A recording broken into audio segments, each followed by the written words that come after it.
මම අද මේ දකින්නේ එදාවේ පළවෙනි එපිසෝඩ් එකේ හිටපු නිෂා බණ්ඩාරනායක මහත්මියමද මේ සමාජයේ දැන් ලස්සන නම් තියෙනවා. ඒ පුද්ගලයාගේ උපන් දිනයට ගැලපෙනවද කියලා බලලා තියෙනවද? පුද්ගලයෙකුගේ නමක් වෙනස් කරා කියලා ඒ පුද්ගලයාගේ ජීවිතේ සම්පූර්ණයෙන්ම සාර්ථක වෙනවා කියලා අපිට කියන්න බෑ. එක් අවස්ථාවකදී සෞම්‍ය කිව්වා ශීර්ෂ අට සම්බන්ධ කරගෙන කරන දෙයක් ගැන. මොකද්ද මේ ශීර්ෂ අට කියන්නේ? ඒ පුද්ගලයාට ආවේනික වූ අංකත් සමග පුද්ගලයාගේ නාමකරණය සැකසීම. ආයුබෝවන් සුබ දවසක්. අදත් අපි හමු වෙනවා ඉතා සුවිශේෂී කතා බහකට. Pure Life Readers ආයතනයේ අංක විද්‍යා ධාරණී පහන්කී බණ්ඩාරනායක සමග. ආයුබෝවන් රුක්ෂාන් සුබ දවසක්. මම අද මේ දකින්නේ එදාවේ පළවෙනි එපිසෝඩ් එකේ හිටපු නිෂා බණ්ඩාරනායක මහත්මියමද? මොකද්ද මේ නමේ වෙනස? හොඳයි රුක්ෂාන්. මම පැහැදිලි කරන්නම්. මුලින්ම මම ස්තුතිවන්ත වෙනවා අපේ මේ බලන් ඉන්න නරඹන අයට, අපේ මේ සියලුම වීඩියෝස් නරඹන සියලුම දෙනා, සියලුම මගේ සහෝදර සහෝදරයන්ට. ඉතින් රුක්ෂාන් මං කැමති අද වැඩසටහනේ දන්නා දෙයක් නොදන්නා තැනකින් වැඩසටහනට අංක විද්‍යාවෙන් නමක් දෙන්න. එහෙම නැත්නම් මාතෘකාවක්. අපි ගමු ඒ නාමකරණය. හොඳින් ඇහුම්කන් දෙන්න ඒ නාමකරණය. අංක විද්‍යාවේ අවශ්‍යම මාතෘකාවක් තමයි අද මේ අපි කතා කරන්නේ නාමකරණය. ඇත්තටම අද සමාජ මාධ්‍යවල මේ නාමකරණයට වැරදි අර්ථකථනයක් දීලා තියෙනවා. අද අපිට ලැබිලා තියෙන මේ කාල සීමාව තුලදී මේ නාමකරණය පිළිබඳ ඔයගොල්ලන් සියලු දෙනාටම පැහැදිලි අවබෝධයක් දෙන්න මම අද බලාපොරොත්තු වෙනවා. මම මෙහෙම කියනකොට රුක්ෂාන් ඔයා මගේ මුලින්ම ප්‍රශ්නයක් ඇහුවා අද මගේ නමේ වෙනස මොකක්ද කියලා. මම පැහැදිලි කරන්නම්. ඒ කියන්නේ රුක්ෂාන් එදා නිෂා අද මම පහන් කියුණ හැටි. රුක්ෂාන් ඔයාට මතකද අපි කිව්වා අංක විද්‍යාවේ පදනම රැඳිලා තිබෙන්නේ පුද්ගලයාගේ නම සහ උපන් දිනය මත කියලා. උපන් දිනයට අංක තියනවා වගේම පුද්ගලයාගේ නමටත් සංඛ්‍යාත්මක අගයක් තියෙනවා. අපි අංක විද්‍යාවේදී ඒක නාමකරණය කියලා කියනවා. මෙතනදී රුක්ෂාන් මට කියන්න ඕනේ අපි නාමකරණයේදී මේ කියන මේ මාතෘකාව යටතේදී අපි භාවිතා කළ යුතු පුද්ගලයෙකු භාවිතා කළ යුතු නම ගැන තමයි සඳහන් කරන්නේ. ඒ හුරු නම නැත්තම් පාවිච්චි කරන නම. ඒ නම උච්චාරණය ඒ ශබ්දයට සංඛ්‍යාත්මක වටිනාකමක් ගෙන දෙනවා. ඒ අනුව තමයි ඒ පුද්ගලයාට විශ්වය හරහා ලැබෙන ප්‍රතිචාර අපි විග්‍රහ කරන්නේ අංක විද්‍යාව තුලින්. අපි අංක විද්‍යාවෙන් කරන්නේ උපන් දිනය ඒ පුද්ගලයාගේ උපන් දිනය සහ නමට ඇති සංඛ්‍යාත්මක ගණනය නිරීක්ෂණය කරලා පරීක්ෂා කරලා නිරීක්ෂණය කරලා පුද්ගලයාගේ ජීවිත විග්‍රහයක් කරන එක. එතකොට පහන්ගේ වාගේ නම දැම්මෙත් උපන් දිනයට ගලපලා අනිත් අංක වලට ගැලපෙන විදිහටද කොහොමද? මම මට බාධා කරා නේද වැද්දදී? කමක් නැහැ රුක්ෂාන්. ඒක ඇත්තටම බාධා කිරීමක් නෙවෙයි. ඇත්තටම අංක විද්‍යාවේ බාධා කිරීම කියන වචනයක් අංක විද්‍යාවේ නැහැ. ඔයා මම කතා කරගෙන යන අතරතුර මගේ කතාව නවත්තලා අභියෝගාත්මක ප්‍රශ්නයක් ඇහුවා. හරි රුක්ෂාන් මම ඔයාලට මෙහෙම උත්තර දෙන්නම්. ඔයා කිව්ව දේ 100%ක්ම නිවැරදි. මොකද පුද්ගලයෙකුට නමක් දෙනකොට ඒ පුද්ගලයාගේ උපන් දිනයට ගලපලා නමක් දෙන්න ඕනේ. හැබැයි මේ සමාජයේ බලන රුක්ෂාන් ඇත්තටම මේ සමාජයේ දැන් ලස්සන නම් තියෙනවා. ලස්සන තේරුමුත් ඇති. හැබැයි ඒ නම ඒ ලස්සන තේරුම ඒ පුද්ගලයාගේ උපන් දිනයට ගැලපෙනවද කියලා බලලා තියෙනවද? නෑනේ. එතකොට ඒ පුද්ගලයාගේ ජීවිතය තවදුරටත් ඉස්සරහට කොහොමද ගෙනියන්නේ? ඉතින් අපි මේ නාමකරණයෙන් කරන්නේ පුද්ගලයෙකුගේ උපන් දිනයට ඒ පුද්ගලයාට ආවේනික වූ අංකත් සමග පුද්ගලයාගේ නාමකරණය සැකසීම. ඒක තමයි අංක විද්‍යාවේ නාමකරණය කියන්නේ. ඔයාලට තේරුණාද රුක්ෂාන් මම කිව්ව දේ? ඔව් පහන්ති මට තේරුණා. හැබැයි මට දැන් තේරෙනවා අංක විද්‍යාවට අනුව කෙනෙකුගේ නමකට තියෙන වටිනාකම කොච්චරද කියලා.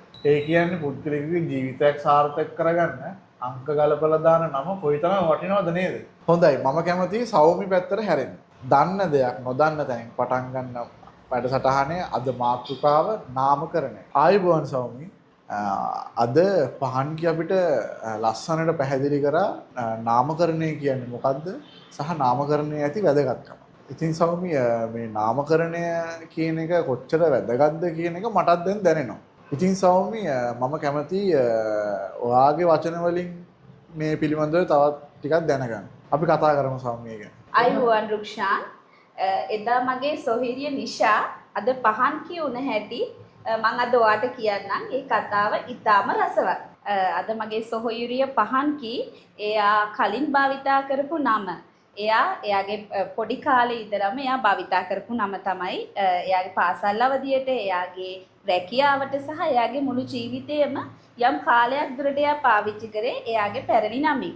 නමුත් එයා අංක විද්‍යාව ආරම්භ කරද්දිත් අංක විද්‍යාව සොයාගෙන යද්දිත් එයා භාවිතා කළේ නිෂා කියන නම. නමුත් මේ අංකත් එක්කම ජීවිතේ ඉස්සරහට ගෙනියද්දී අංකවල ගැඹුර සොයාගෙන යද්දී එයා ව්‍යාපාර ශාස්ත්‍රයට අවදි වෙද්දී එයාට තේරුණා මේ අංකවල තියෙන එයාගේ ජීවිතයට එයාගේ සාර්ථකත්වයට සමහර අංක එයාට අවශ්‍යයි කියලා. මොකද අපි කිව්වා නාමකරණයේදී උපන් දිනයට ගැලපෙන නාමකරණයක් අපි යොදා ගන්න ඕන කියලා. එතනදී අපි බලන්න ඕන අධ්‍යාපනය, රැකියාව, විවාහය, ලිංගිකත්වය සහ සෞඛ්‍යය කියන කාරණා.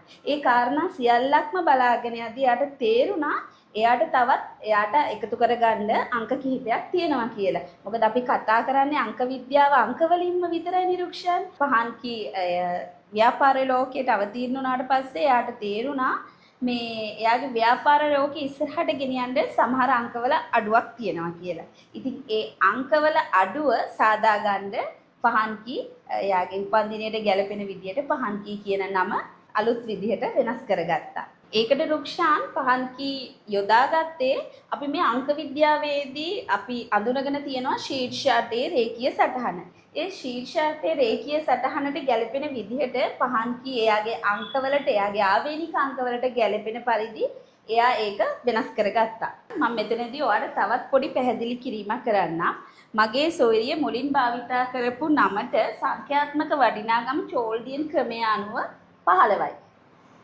මේ 15 කියන්නේ චෝල්ඩියන් ක්‍රමය අනුව හොඳ නාමකරණයක්. අපි චෝල්ඩියන් ක්‍රමේදී මේ අංක 15 අපි හඳුන්වනවා හොඳ නාමකරණයක්, හරිම බලයක්, ආකර්ෂණයක්, හරියට නිකන් මායා බන්ධනයක් වගේ නමක් මේ අංක 15ට තියෙනවා කියලා. නමුත් රුක්ෂාන් අපි මේ අංක විද්‍යාව අංක වලින්ම සොයාගෙන යනකොට පහන් කී එයාගේ ව්‍යාපාරය තවදුරටත් ඉදිරියට කරගෙන යනකොට මේ අංක 15 වටිනාකමට වඩා අංක ප්‍රමාණයක් එයාට එකතු වෙන්න ඕන කියලා.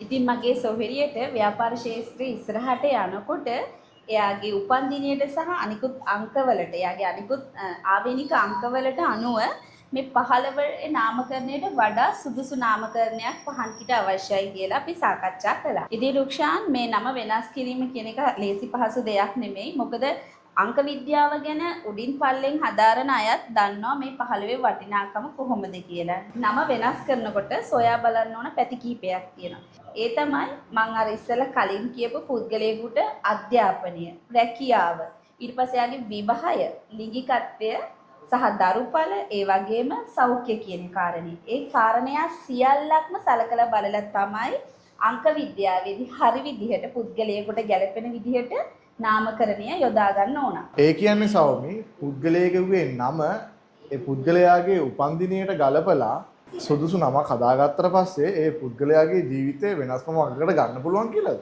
ඔව්. ඔයා 75%ක් නිවැරදි රුක්ෂා. පුද්ගලයෙකුගේ නමක් වෙනස් කරා කියලා ඒ පුද්ගලයාගේ ජීවිතේ සම්පූර්ණයෙන්ම සාර්ථක වෙනවා කියලා අපිට කියන්න බෑ.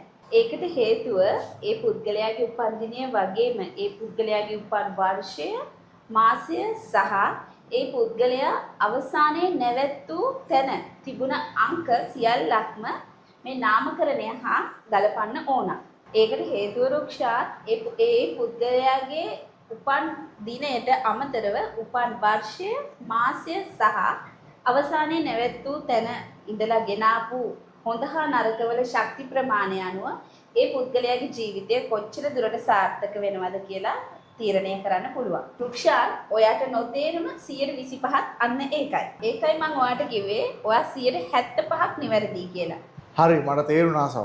එයා භාවිතා කරන නම අංක විද්‍යාවට ගලපලා හදාගත්තම ජීවිතේ සාර්ථකයි නේද? මම කැමතියි ඒ ගැන පහකින් දැනගන්න. ඔව් රුක්ෂාන් ඔයා හරියටම හරි.